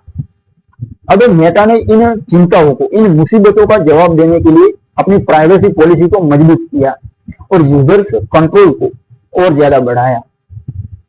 दोस्तों, फेसबुक का मेटा में परिवर्तन ने कंपनी को भविष्य की टेक्नोलॉजी में लीडर बना दिया, ये जरूर, लेकिन इसने फेसबुक को एक सोशल मीडिया कंपनी से एक मेटावर्स केंद्रित टेक्नोलॉजी जायंट में भी बदल दिया। अब अगले चैप्टर में हम भारत में मेटा यानी फेसबुक, व्हाट्सएप, इंस्टाग्राम ये सब आता है, मेटा के तहत आता है। तो भारत में मेटा कंपनी के प्रभाव और इसकी योजनाएं, जैसे इंटरनेट.ऑर्ग, उस पर चर्चा करेंगे। ये क्या चीज है इंटरनेट.ऑर्ग, उसकी अब डिटेल में जाएंगे हम छठे चैप्टर में। तो छठा चैप्टर शुरू करते हैं, भारत में मेटा का सामुदायिक और अलग अलग पहलुओं पर प्रभाव। तो भारत विश्व की सबसे बड़ी आबादी और तेजी से बढ़ते डिजिटल बाजारों में से एक। मेटा जो पहले फेसबुक था उसके लिए एक महत्वपूर्ण क्षेत्र रहा है। भारत बहुत बड़ा मार्केट रहा है। साल 2025 तक मेटा के प्लेटफॉर्म जिसमें फेसबुक, व्हाट्सएप, इंस्टाग्राम, उसके भारत में 400 मिलियन से अधिक हर महीने एक्टिव यूजर्स थे दोस्तों। 4 बिलियन, आप सोचो, जो भारत को मेटा कंपनी का सबसे बड़ा बाजार बनाता था। भारत मेटा का सबसे बड़ा बाजार है, ये फैक्ट है इन सारे आंकड़ों को देखते हुए। तो मेटा के इन सारे प्लेटफॉर्म, व्हाट्सएप, फेसबुक, इंस्टाग्राम, ये सब मेटा के इन सारे प्लेटफॉर्म्स ने भारत में कम्युनिकेशन, बिजनेस और सामाजिक जुड़ाव को हमेशा के लिए बदल दिया। भारत में मेटा के प्रभाव की अगर बात करें तो इसकी पहल, इसकी योजना, जैसे इंटरनेट.ऑर्ग, ये क्या है जो मैं बताता हूँ, और लोकल समुदायों पर इसके योगदान की चर्चा करते हैं इस चैप्टर में। फेसबुक ने भारत में 2010 के दशक में, 2010 का दशक में तेजी से लोकप्रियता तो हासिल कर ली थी फेसबुक ने। अब जब सस्ते स्मार्टफोन और मोबाइल इंटरनेट की अवेलेबिलिटी भारत में आम लोगों में बढ़ी, तो साल 2010 में भारत में फेसबुक के 8 मिलियन यूजर थे। जैसे 2010 की मैं बात कर रहा हूँ। अब ये आंकड़ा मैंने 2010 का बताया, और अब आज की तारीख जिस दिन मैं ये बात बोल रहा हूँ उस दिन 2025 तक 350 मिलियन से भी ज्यादा हो गए एक्टिव यूजर फेसबुक के, मेटा के नहीं, फेसबुक के। तो फेसबुक ने भारतीय यूजर्स को हिंदी, तमिल, बंगाली, गुजराती और अन्य सारी भाषाओं में इंटरफेस प्रदान किए, ताकि साधारण कोई बुजुर्ग आदमी है गांव का, वो भी जुड़ सके। तो इस तरह उन्होंने लोकल लैंग्वेज में यूजर इंटरफेस प्रदान किए, जिसमें ग्रामीण और शहरी दोनों क्षेत्र में इसकी पहुंच को आसानी से बढ़ाया। इन सारी योजनाओं ने, इन सारे रिफॉर्म्स ने भारतीय यूजर्स फेसबुक का उपयोग परिवार और दोस्तों से जुड़ने, समाचार शेयर करने और सामुदायिक समूहों में भाग लेने के लिए करते थे। उदाहरण के लिए फेसबुक कम्युनिटी ने लोकल बिजनेस, नॉन प्रॉफिटेबल संगठन और सामाजिक आंदोलनों को संगठित करने में मदद की और लोगों के दिलों में अपनी जगह भी बनाई। तो मेटा कंपनी का व्हाट्सएप भारत में कंपनी का सबसे प्रभावशाली मंच बन गया, प्रभावशाली प्लेटफॉर्म बन गया। साल 2014 में $19 बिलियन में खरीदा गया ब्रायन एप्टन का व्हाट्सएप। ब्रायन एप्टन की बायोग्राफी भी मैं लेकर आऊंगा जब बायोग्राफी सीरीज शुरू करेंगे तब। लेकिन व्हाट्सएप की मैं कैसे हुआ, ये बनाया गया कैसे, उसकी मैं उस कंपनी स्टार्टअप की मैं बात करूंगा और उसकी आई बुक लेकर आऊंगा। तो 2025 तक व्हाट्सएप के भारत में 500 मिलियन से ज्यादा यूजर्स थे। उनको आकर्षित भी किया व्हाट्सएप ने और कंपनी की इकोसिस्टम ने यूजर्स को प्रोडक्ट अपनाने के लिए मजबूर भी किया। 500 मिलियन दोस्तों, 50 करोड़ दोस्तों, 50 करोड़ लोगों को मजबूर कर दिया अपने इकोसिस्टम, अपने व्हाट्सएप प्रोडक्ट के जरिए, इंस्टाग्राम के जरिए, फेसबुक के जरिए। मेटा कंपनी ने अपनी प्रोडक्ट की, अपने प्लेटफॉर्म का इकोसिस्टम बनाया और सबको मजबूर कर दिया अपनाने के लिए। अब ये पर्सनल मैसेजिंग से लेकर व्यावसायिक कम्युनिकेशन तक भारत में व्हाट्सएप कम्युनिकेशन का प्रमुख साधन बन गया। कम्युनिकेशन के लिए व्हाट्सएप एक प्रमुख साधन बन गया है। अब छोटे व्यवसायों में व्हाट्सएप का उपयोग कस्टमर के साथ सीधे बात करने, ऑर्डर लेने और यहाँ तक कि पेमेंट प्रोसेसिंग में सरल बनाने के लिए किया। आज आप व्हाट्सएप से पेमेंट भी कर सकते हो अपने कस्टमर को या अपने दुकानदार को। अब उदाहरण के लिए किराने की दुकानें, रिटेल स्टोर और लोकल कारीगर व्हाट्सएप के माध्यम से अपने प्रोडक्ट्स का प्रचार भी करते थे। व्हाट्सएप ने डिजिटल पेमेंट को भी बढ़ावा दिया, विशेष रूप से यूपीआई इंटीग्रेशन के साथ, जिसने भारत में डिजिटल इकोनॉमी को एक स्पीड दी, गति दी डिजिटल इकोनॉमी को। अब मेटा के इंस्टाग्राम ने भारत में विशेष रूप से यंगस्टर और प्रभावशाली यानी इन्फ्लुएंसर लोगों के बीच लोकप्रियता हासिल कर ली। 2025 तक भारत में इंस्टाग्राम के 200 मिलियन से ज्यादा यूजर थे, यानी 2 बिलियन, इतने 2 बिलियन यूजर थे इस इंस्टाग्राम के, उनके मेटा का प्रोडक्ट इंस्टाग्राम के। उन्होंने पूरी की पूरी इकोसिस्टम बनाई है। फेसबुक भी उनका है, व्हाट्सएप भी उनका है, इंस्टाग्राम भी उनका है और आगे आने वाली टेक्नोलॉजी भी उनकी होगी। और वो लोग अपने प्रोडक्ट के जरिए मोनोपोली भी क्रिएट कर रहे हैं और इकोसिस्टम, ताकि हम मजबूर हो गए। यहाँ तो व्हाट्सएप तो मजबूरी में यूज करना ही पड़ता है। भारत में हर मोबाइल यूजर मेटा का कोई ना कोई प्रोडक्ट यूज करता है, जैसे कि मैं खुद व्हाट्सएप यूज करता हूँ, क्योंकि करना मजबूरी है। अब एग्जाम्पल के लिए किराने की दुकानें, लोकल कारीगर व्हाट्सएप के साथ अपने बिजनेस का प्रचार करते थे, फायदा भी हो रहा था। तो व्हाट्सएप ने डिजिटल पेमेंट का भी बढ़ावा दिया, जिसमें यूपीआई इंटीग्रेटेड पेमेंट को भी बढ़ावा दिया, डिजिटल इकोनॉमी को गति दी। तो इंस्टाग्राम के 200 मिलियन से ज्यादा यूजर थे 2025 तक की मैं बात कर रहा हूँ। इंस्टाग्राम में क्रिएटिव अभिव्यक्ति, यानी कि आपने कोई फोटो बनाया है, कोई टी शर्ट बनाया है, तो उसको फोटो लेकर आप अभिव्यक्त कर सकते हो प्लेटफॉर्म पर। फैशन दूसरा, और मनोरंजन यानी एंटरटेनमेंट, इसमें एंटरटेनमेंट करने के लिए रील्स आती है, उसके लिए प्लेटफॉर्म प्रदान किया, इंस्टाग्राम दिया उन्होंने, उनका ही प्रोडक्ट है मेटा का। तो भारतीय बिजनेस विशेष रूप से फैशन और फूड इंडस्ट्री ने इंस्टाग्राम के एडवर्टाइजमेंट टूल और स्टोरीज का उपयोग करके अपनी पहुंच बढ़ाई। उदाहरण के लिए दिल्ली और मुंबई के छोटे ब्रांड्स ने इंस्टाग्राम के माध्यम से राष्ट्रीय और अंतरराष्ट्रीय ग्राहकों तक अपनी पहुंच बनाई। मेटा कंपनी ने भारत में डिजिटल समावेशिता यानी इंक्लूसिवनेस उसको बढ़ावा देने के लिए कई योजनाएं शुरू की। साल 2015 में फेसबुक ने internet.org, बाद में फ्री बेसिक्स कहा गया उसे, उसको लॉन्च किया, जिसका उद्देश्य था ग्रामीण क्षेत्रों में मुफ्त इंटरनेट पहुंच प्रदान करना था। हालांकि नेट न्यूट्रलिटी के मुद्दे के कारण इसे आलोचना का सामना करना पड़ा और साल 2016 में भारत में इसे बंद कर दिया गया इस प्रोजेक्ट को। इसके बावजूद मेटा ने डिजिटल लिटरेसी यानी साक्षरता, डिजिटल साक्षरता और स्किल ट्रेनिंग कार्यक्रम शुरू किए, जैसे डिजिटल उड़ान, जिसने लाखों भारतीयों को, विशेष रूप से महिलाओं और युवाओं को डिजिटल टेक्नोलॉजी में ट्रेनिंग दी और ट्रेन किया। हालांकि भारत में मेटा को मुसीबतों का भी सामना करना पड़ा। व्हाट्सएप पर गलत सूचना, जिसको मिस इंफॉर्मेशन कहा जाता है दोस्तों, और अफवाहों के प्रचार ने सामाजिक तनाव को भी बढ़ाया, जिसके जवाब में मेटा ने मैसेजिंग लिमिटेड यानी लिमिटेड मैसेजिंग और मटेरियल का मॉडरेशन पॉलिसी लागू की। भारत में मेटा का प्रभाव कम्युनिकेशन, बिजनेस और सोशल कनेक्टिविटी को सशक्त बनाने में स्पष्ट था दोस्तों, क्योंकि भारत में जब मेटा आया यानी फेसबुक आई, उसके प्रोडक्ट आए, इकोसिस्टम आया, उसके बाद भारत में कनेक्टिविटी बढ़ गई दोस्तों, तेज हो गया सब कुछ। अब अगले चैप्टर में हम मेटा कंपनी की प्राइवेसी और विवादों से रिलेटेड मुसीबतों पर चर्चा करेंगे। तो दोस्तों 7वां चैप्टर, अमेरिकी राष्ट्रपति चुनाव और मेटा कंपनी पर विवाद, किस बात का, क्यों, वो जानते हैं। मेटा जो पहले फेसबुक था, जिसकी विश्व स्तरीय सफलता ने इसे सोशल मीडिया, डिजिटल कम्युनिकेशन में मेटा को एक जायंट खिलाड़ी बनाया, लेकिन इसकी यात्रा, इसकी अब तक की सफर प्राइवेसी और विवादों से भरी रही। कंपनी को डेटा प्राइवेसी, मिस इंफॉर्मेशन और रेगुलेटरी इंक्वायरी जैसे मुद्दों का सामना भी करना पड़ा, जिसने इसकी प्रतिष्ठा, समाज में और विश्वास पर गहरा प्रभाव भी डाला।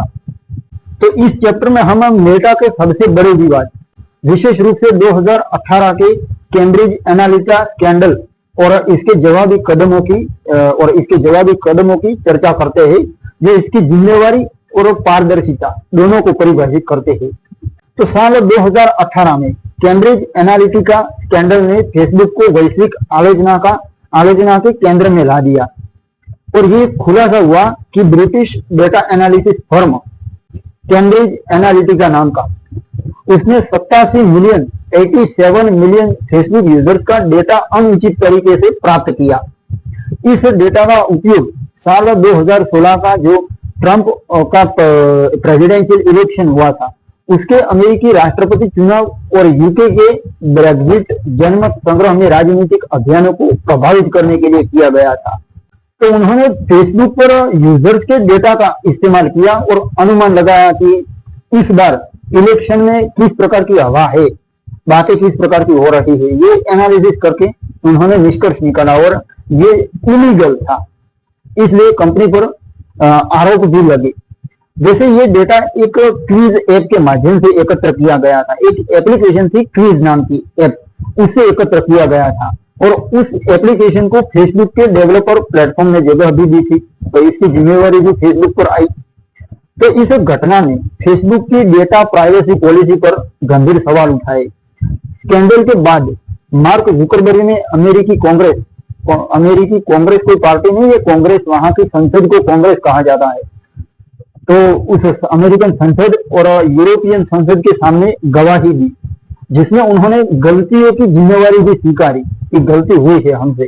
फेसबुक ने थर्ड पार्टी डेवलपर जो थे, उसकी डेटा तक पहुंच को सीमित कर दिया, और यूजर्स के लिए प्राइवेसी सेटिंग को भी सरल बनाया।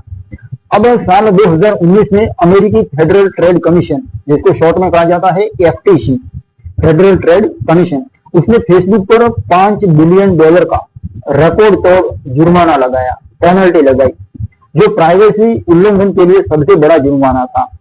अब फेसबुक ने FTC के साथ एक डील किया, समझौता किया, जिसमें प्राइवेसी प्रैक्टिसेस की नियमित निगरानी शामिल थी, कि प्राइवेसी की निगरानी करनी है हमें। तो उन्होंने इस प्रकार की प्राइवेसी प्रैक्टिसेस की नियमित निगरानी करने का शामिल किया उन्होंने। अब इस गलती ने कंपनी को डेटा सिक्योरिटी में सुधार करने के लिए प्रेरित किया। उनको भान आ गया कि अब हमें डेटा सिक्योरिटी के मामले में कदम उठाने पड़ेंगे। अब भारत में भी मेटा को व्हाट्सएप पर मिस इंफॉर्मेशन और अफवाहों के उसको प्रसारित करने की चुनौती का सामना करना पड़ा था। साल 2018 में व्हाट्सएप पर फैली अफवाहों ने भारत में कई हिंसक घटनाओं को जन्म दिया। कई ऐसी घटनाएं, वारदातें हुई जिसमें हिंसा तक पहुंच गया सब कुछ अफवाहों के कारण। जिसके बाद में मेटा ने मैसेज फॉरवर्डिंग, जो हम मैसेज को फॉरवर्ड करते हैं, उस पर लिमिट लगाई कि भाई लिमिट में ज्यादा फॉरवर्ड नहीं किया जाए। जैसे कि व्हाट्सएप में हिंदुत्ववादी ज्यादातर पोस्टर आते हैं, श्लोक आते हैं, वो सब कुछ रहता है, तो उसकी फॉरवर्डिंग की लिमिट कर दी कि यहाँ तक आप फॉरवर्ड कर सकते हो, आगे ये मिस इंफॉर्मेशन बन सकती है। यह समाज पर बुरा प्रभाव पड़ सकता है। तो उन्होंने इस पर भी मैसेज फॉरवर्डिंग पर भी लिमिट लगाई। अब एग्जाम्पल एक लेते हैं, एक मैसेज को केवल सिर्फ और सिर्फ 5 बार फॉरवर्ड किया जा सकता था।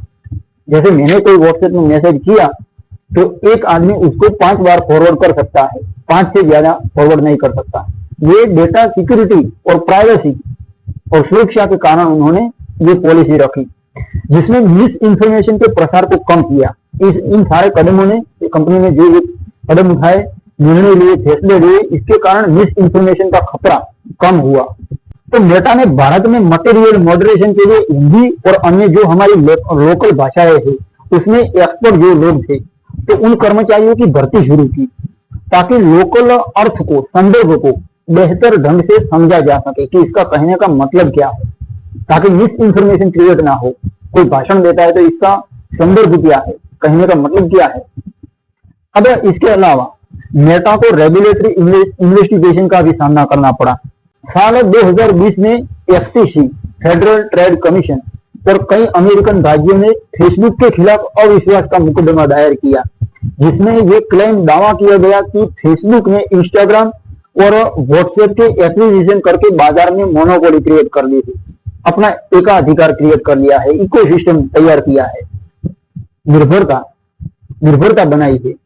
आखिरकार इन सारे सभी विवादों में, भारत में हो या अमेरिका में हो या कहीं पर भी, यूरोप में हो, इन सारे विवादों ने मेटा को अपनी जिम्मेवारियों को गंभीरता से लेने के लिए मजबूर कर दिया। तो कंपनी ने एआई ड्राइवन कंटेंट, यानी आर्टिफिशियल इंटेलिजेंस से चलने वाले कंटेंट, उसके मॉडरेशन उपकरणों में इन्वेस्ट किया कंपनी ने, और यूजर एजुकेशन कार्यक्रम शुरू किए। अब भारत में मेटा ने डिजिटल लिटरेसी, यानी डिजिटल एजुकेशन देने के लिए साक्षरता, लिटरेसी का मतलब होता है साक्षरता, तो डिजिटल लिटरेसी अभियान चलाया, जिसमें यूजर्स को गलत सूचना, जो गलत है, गलत का मतलब उसकी डेफिनेशन होती है कि ये गलत मानी जाएगी, तो उसको कहा जाता है मिस इंफॉर्मेशन, उसकी पहचान करने में सक्षम बनाया। होना चाहिए, पता होना चाहिए कि ये गलत जानकारी है, फैक्ट चेकिंग करने के लिए कि तथ्य क्या है, सत्य क्या है। कई बार ऐसी बातें, मुद्दे जोड़े जाते हैं जो लगते हैं सच लेकिन होते नहीं है, और आपको वो क्या कहते हैं, नेगोशिएट करवा दिया जाता है। तो मेटा के इन प्रयासों ने कंपनी की विश्वसनीयता को बढ़ाया, कंपनी के ऊपर ट्रस्ट बढ़ा। अब अगले चैप्टर में हम मेटा के टेक्नोलॉजी इनोवेशन, विशेष रूप से आर्टिफिशियल इंटेलिजेंस और वर्चुअल रियलिटी, जिसको शॉर्ट में वीआर कहा जाता है, उस पर चर्चा करते हैं।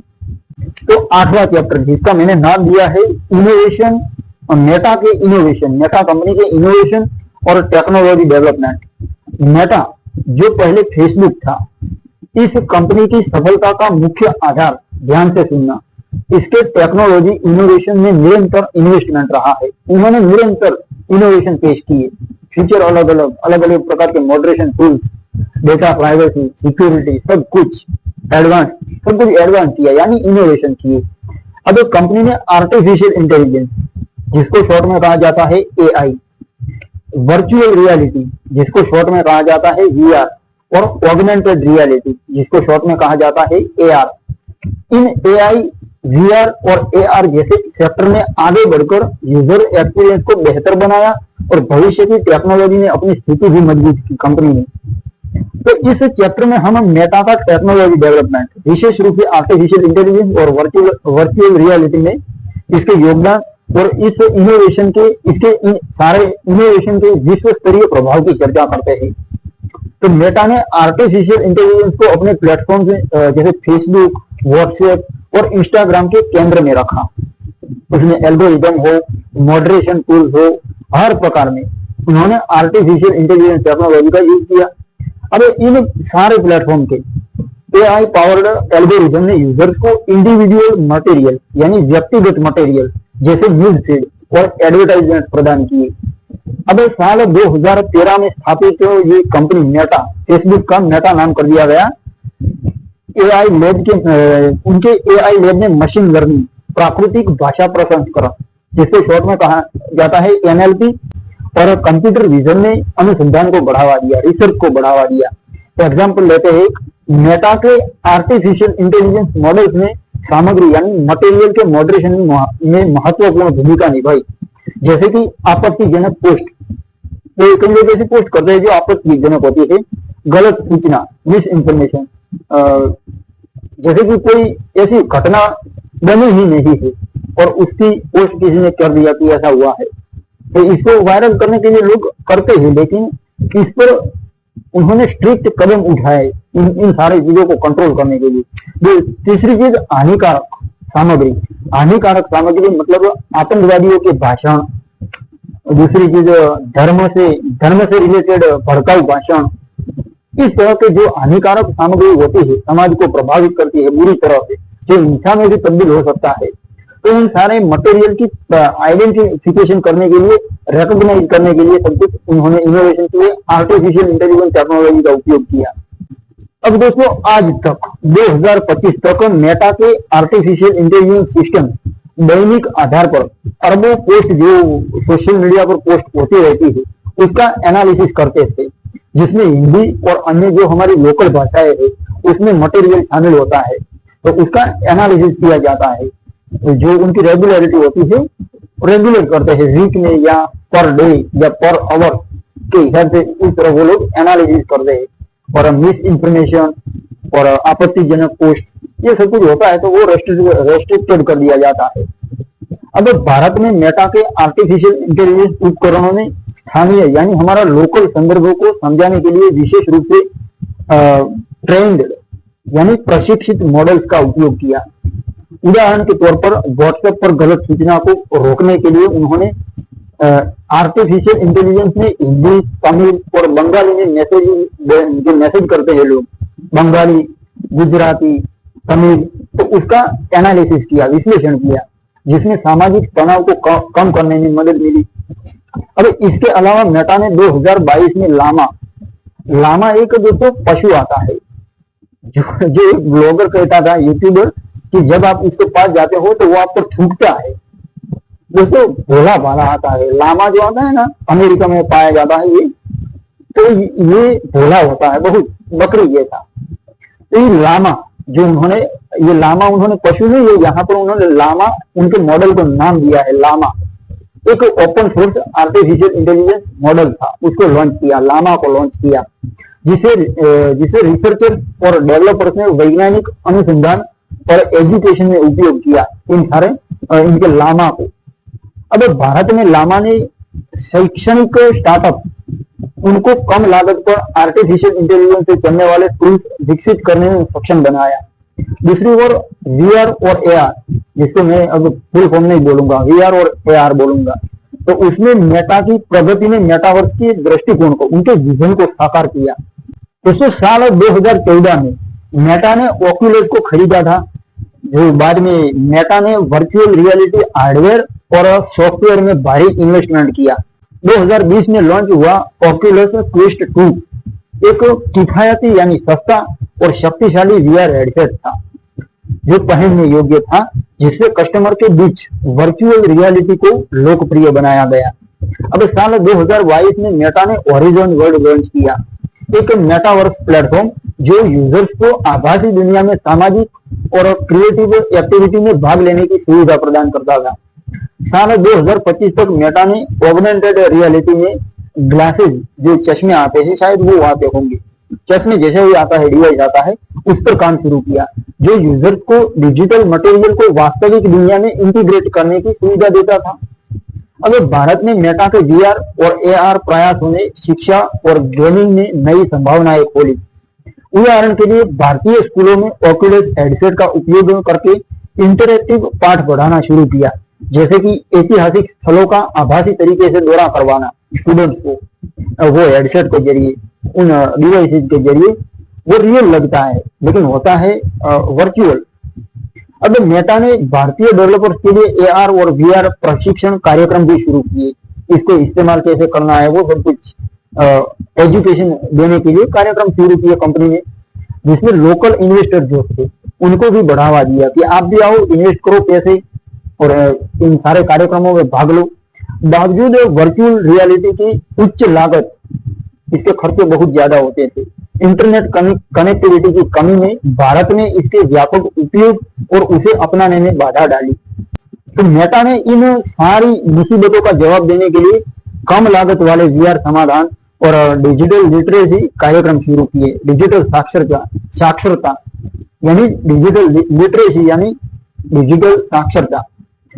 इन इनोवेशन ने मेटा को टेक्नोलॉजी में लीडरशिप प्रदान किया, लेकिन इसमें मुसीबतें भी थी।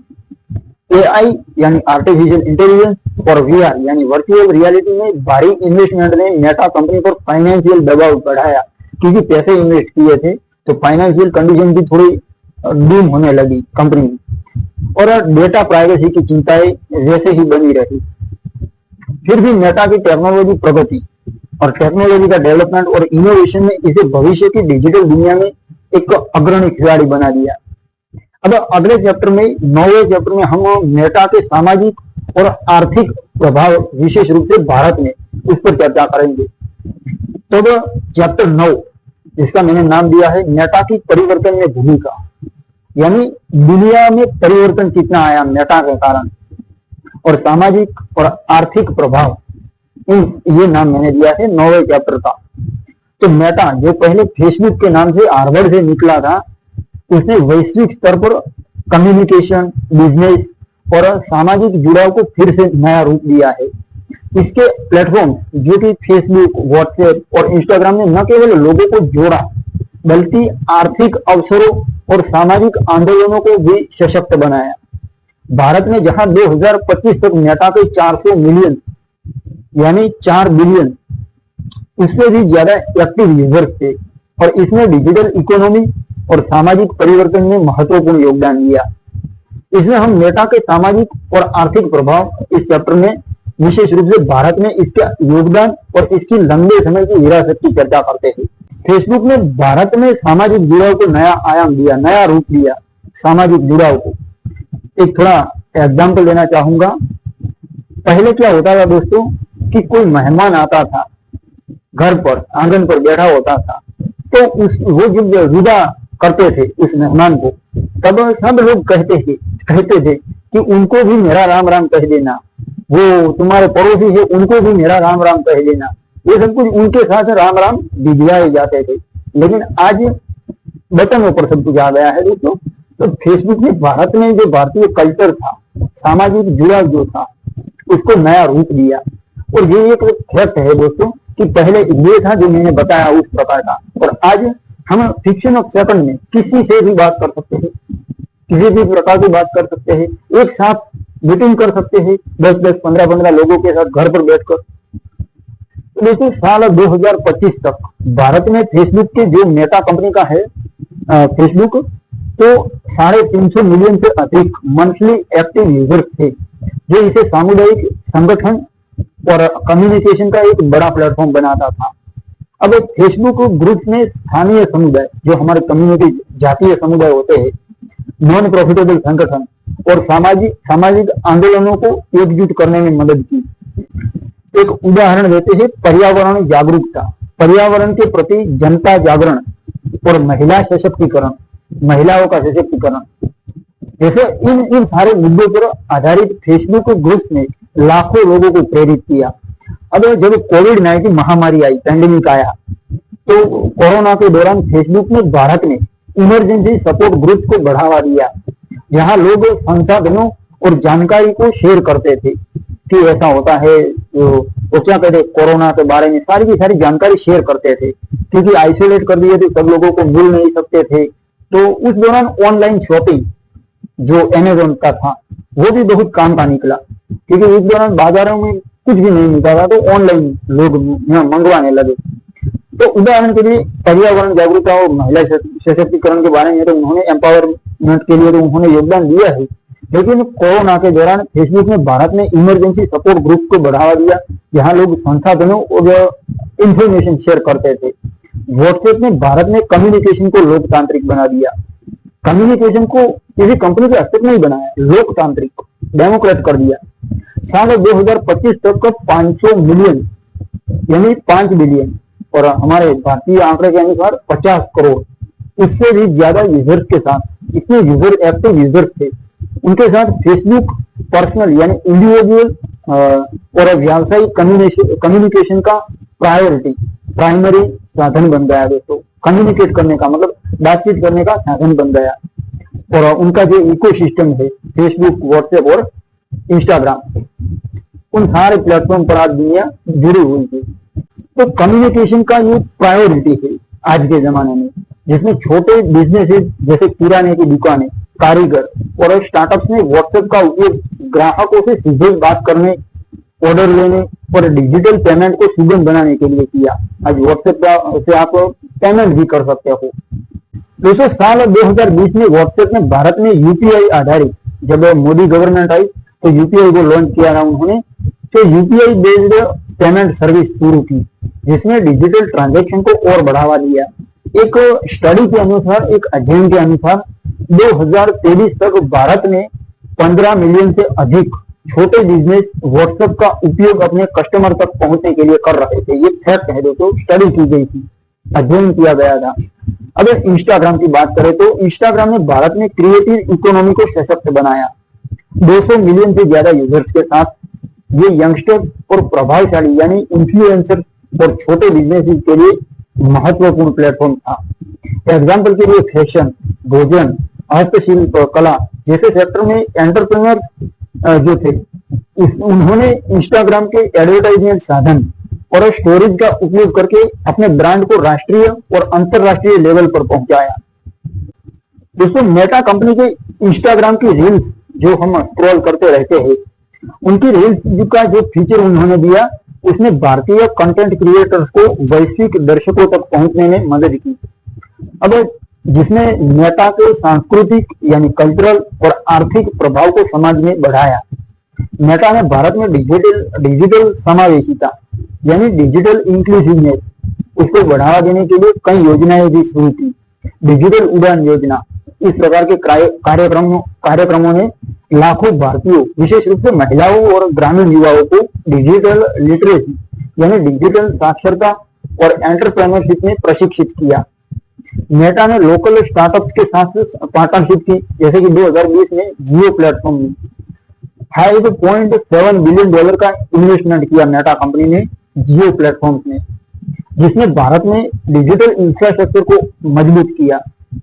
अब इस पार्टनरशिप ने जियो मार्ट और व्हाट्सएप के बीच इंटीग्रेशन को सक्षम बनाया, आसान बनाया, जिससे छोटे बिजनेसेस को ऑनलाइन बिक्री बढ़ाने में मदद मिली। फिर भी मेटा को सामाजिक मुसीबतों का भी सामना करना पड़ा।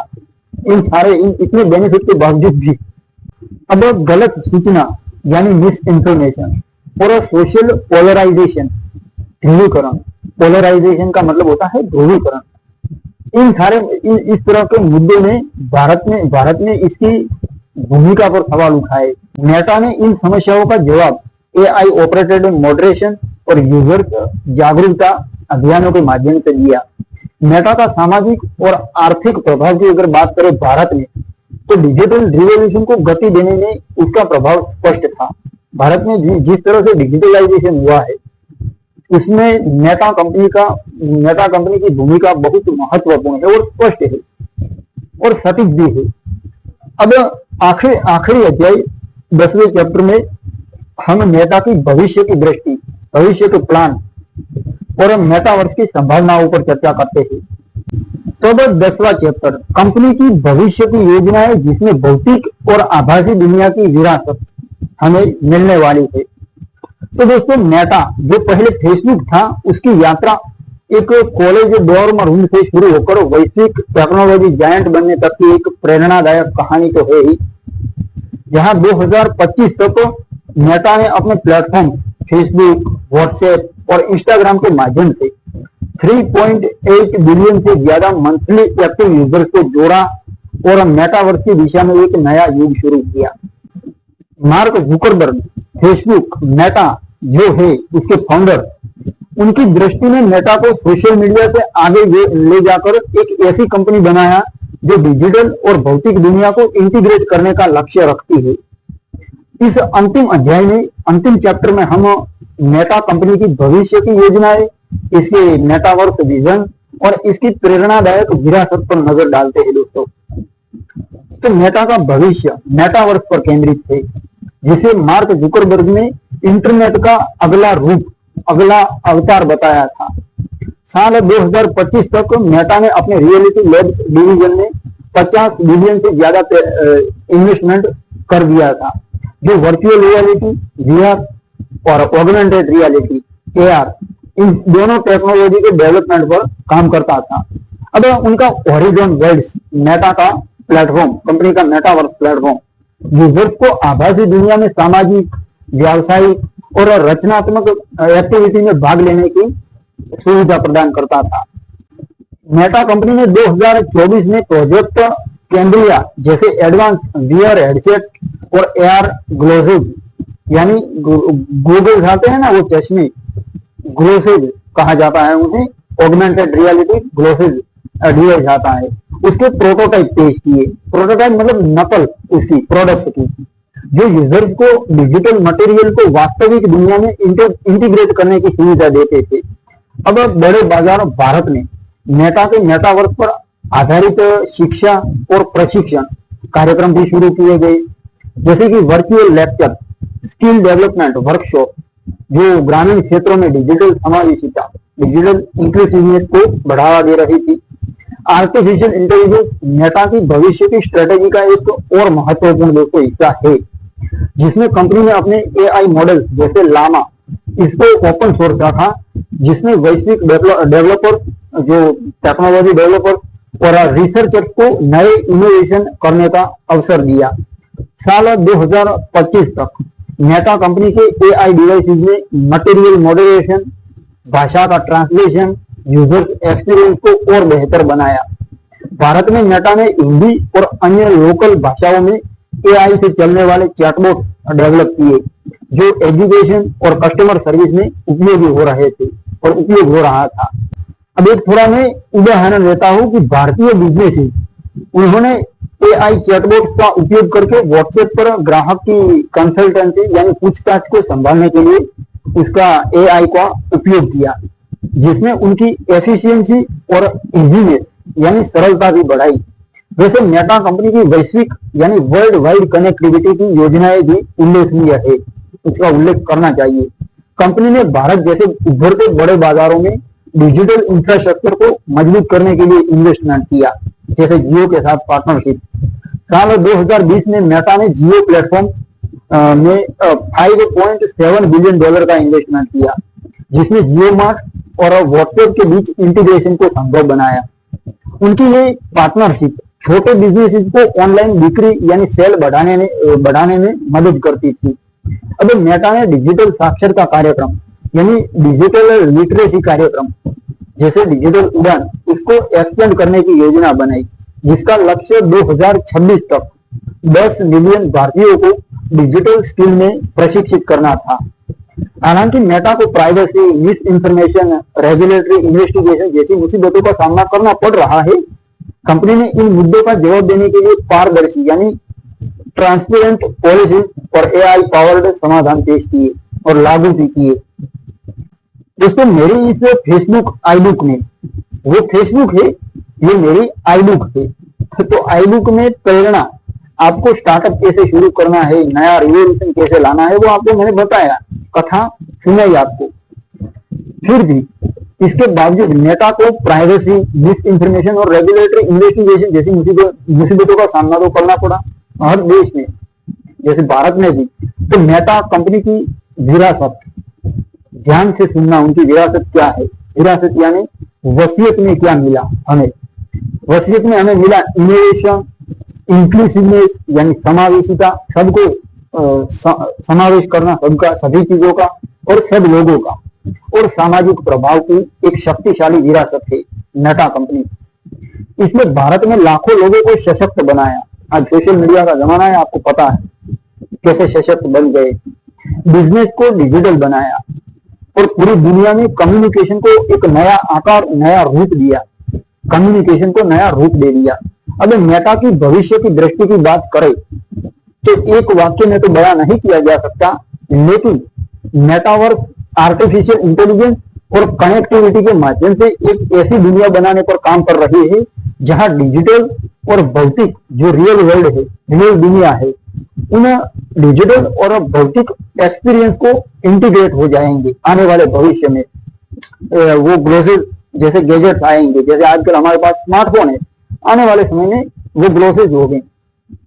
तो ये मेटा कंपनी का काम और कहानी हमें प्रेरणा देती है कि कैसे बदलाव का विचार तो आया, लेकिन दृढ़ता भी जरूरी है और इनोवेशन भी जरूरी है।